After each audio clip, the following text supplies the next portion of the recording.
നമസ്കാരം. ഇന്ന് നമ്മൾ നോക്കാൻ പോകുന്നത് സെമസ്റ്റർ 1 ആധുനിക സമകാലിക കവിതാ സാഹിത്യം എന്നുള്ള പുസ്തകത്തിൽ നിന്നുള്ള യൂണിറ്റ് 1 ബ്ലോക്ക് 1 യൂണിറ്റ് 1 ആണ്. ഒരു വിലാപം. BC ബാലകൃഷ്ണ പണിക്കരാണ് എഴുതിയിരിക്കുന്നത്. അദ്ദേഹത്തിൻ്റെ ഒരു വിലാപ കാവ്യമാണ് ഒരു വിലാപം. വിലാപകാവ്യങ്ങളുടെ ലക്ഷണം കൃത്യമായി ഉൾക്കൊള്ളുന്ന കൃതിയാണ് BC ബാലകൃഷ്ണ പണിക്കരുടെ ഒരു വിലാപം. മലയാള കവിതയെ പാരമ്പര്യ വഴിയിൽ നിന്ന് കാൽപ്പനികതയിലേക്ക് വഴി നടത്തിയവരിൽ പ്രധാനിയാണ് BC ബാലകൃഷ്ണ പണിക്കർ. അദ്ദേഹത്തിൻ്റെ ഒരു വിലാപം, വിശ്വരൂപം തുടങ്ങിയ കൃതികൾ പ്രസിദ്ധങ്ങളാണ്.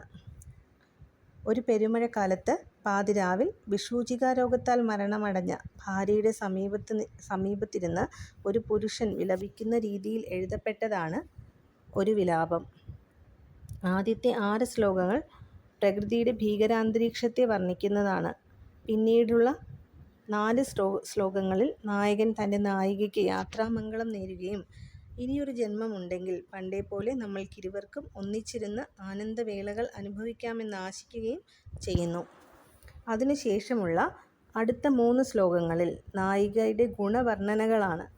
തുടർന്ന് നായകൻ തൻ്റെ പ്രേയസിക്ക് ഈ വിധം ദുരനുഭവമുണ്ടായല്ലോ എന്നോർത്ത് വിലപിക്കുന്നു.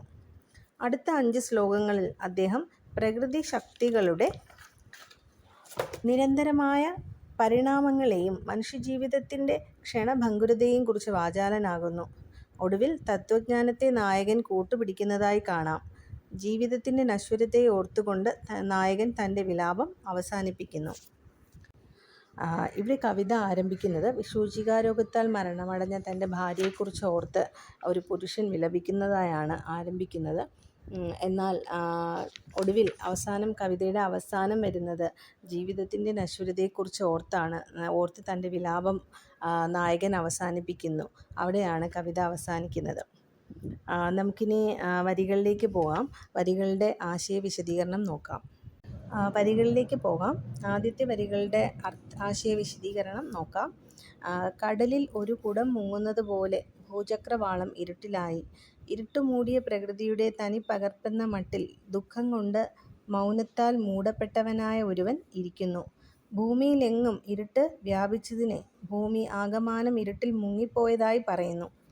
ഭൂമണ്ഡലം ഇരുട്ടിൽ മുഴുകുന്നതിനെ അനന്തമായ കടലിൽ ഒരു കുടം മുങ്ങുന്നതിനോടാണ് ഇവിടെ ഉപമിച്ചിരിക്കുന്നത്. ഇരുട്ടിൻ്റെ ഭീകരതയും സമുദ്രത്തിൻ്റെ ആഴവുമെല്ലാം സാന്ദർഭികമായ ഗൗരവത്തെ അല്ലെങ്കിൽ നിഗൂഢതയെ പ്രതിനിധീകരിക്കുന്നു.